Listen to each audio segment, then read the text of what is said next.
বৈষম্য বিরোধী ছাত্র আন্দোলনে হামলার অভিযোগে যুবলীগ নেতা সাদ্দামকে গ্রেফতার করেছে র্যাব। মঙ্গলবার রাতে সীতাকুণ্ড থানার ফৌজদারহাট এলাকা থেকে তাকে গ্রেফতার করা হয়।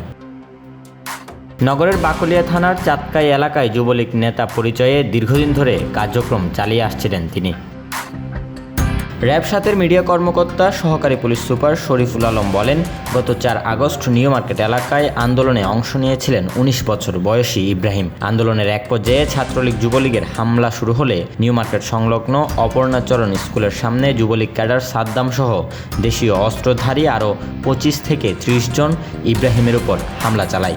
এ সময় সাদ্দাম ভিকটিমকে হত্যার উদ্দেশ্যে মাথায় আঘাত করে এবং হত্যার হুমকি দেয়। এই ঘটনায় ইব্রাহিম বাদী হয়ে ৫ সেপ্টেম্বর কোতোয়ালি থানায় মামলা দায়ের করেন।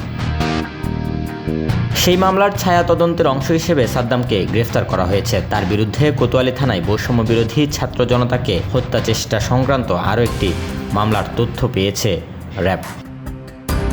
Desk report, news now 24।